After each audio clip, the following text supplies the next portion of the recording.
There lived a king whose daughters were all beautiful, but the youngest was so beautiful that the sun itself, which has seen so much, was astonished whenever it shone in her face. Close by the king's castle lay a great dark forest, and under an old lime tree in the forest was a fountain.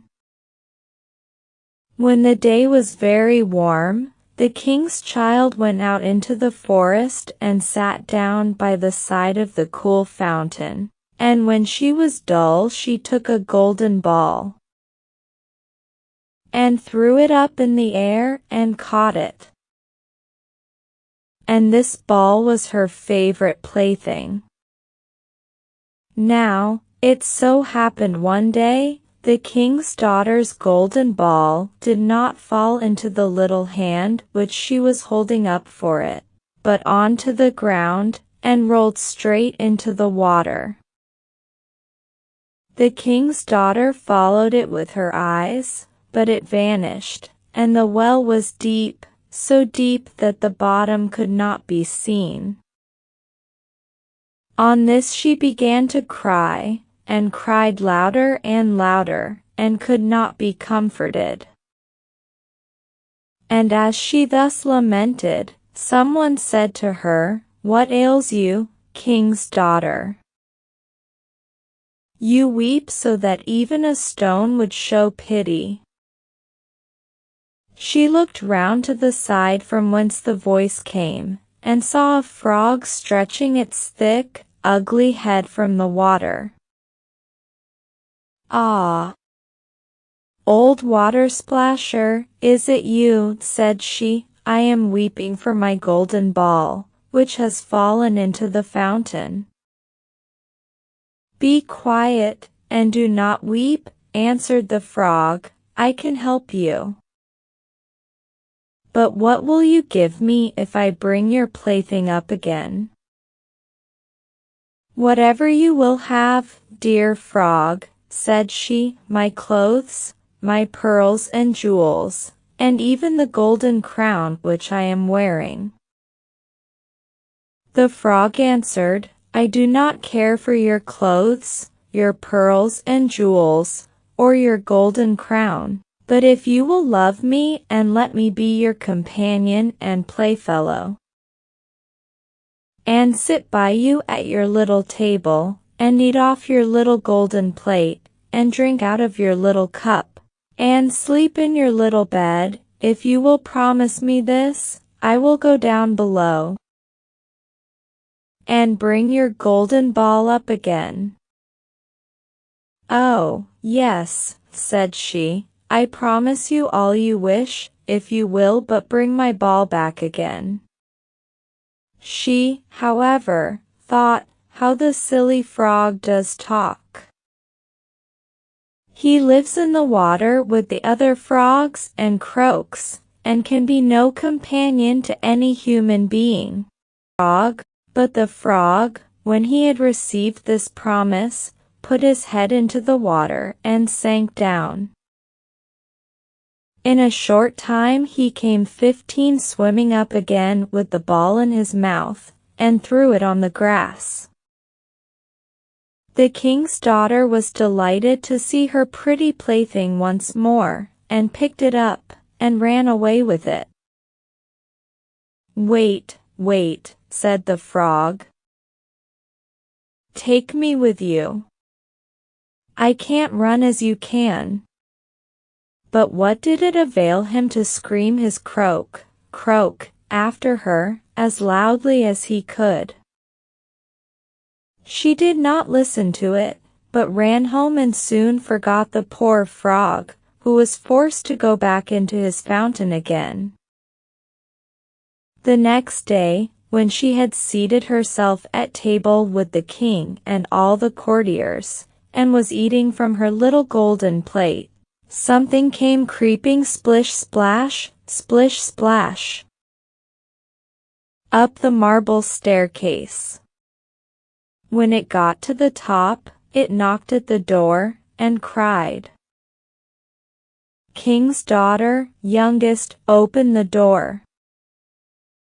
She ran to see who was outside, but when she opened the door, there sat the frog in front of it. Then she slammed the door in great haste, sat down to dinner again, and was quite frightened. The king saw plainly that her heart was beating violently, and said, "My child, what are you so afraid of? Is there a giant outside who wants to carry you away?" "Ah, no," replied she, "it is no giant, but a disgusting frog." "What does the frog want with you?" "Ah, dear father, yesterday when I was in the forest sitting by the fountain, playing, my golden ball fell into the 16 water. And because I cried so, the frog brought it out again for me. And because he insisted so on it, I promised him he should be my companion, but I never thought he would be able to come out of the water. And now he is here, and wants to come in." In the meantime, it knocked a second time, and cried, "King's daughter, youngest, open to me, don't you remember yesterday and all that you to me did say, beside the cooling fountain's spray? King's daughter, youngest, open to me." Then said the king, "That which you have promised you must perform. Go and let him in." She went and opened the door, and the frog hopped in and followed her, step by step, to her chair. There he sat still and cried, "Lift me up beside you." She delayed, until at last the king commanded her to do it. When the frog was once on the chair, he wanted to be on the table, and when he was on the table, he said, "Now, push your little golden plate nearer to me that we may eat together." She did this, but it was easy to see that she did not do it willingly. The frog enjoyed what he ate, but almost every mouthful she took choked her. At length he said, "I have eaten and am satisfied. Now I am tired, carry me into your little room and make your little silken bed ready, and we will both lie down and go to sleep." The king's daughter began to cry, for she was afraid of the 17-cold frog, which she did not like to touch, and which was now to sleep in her pretty, clean little bed. But the king grew angry and said, "He who helped you when you were in trouble ought not afterward to be despised." So she took hold of the frog with 2 fingers, carried him upstairs, and put him in a corner. But when she was in bed, he crept to her and said, "I am tired, I want to sleep as well as you. Lift me up or I will tell your father." Then she was terribly angry, and took him up and threw him with all her might against the wall. "Now, you will be quiet, odious frog," said she. But when he fell down, he was no frog, but a king's son with beautiful kind eyes.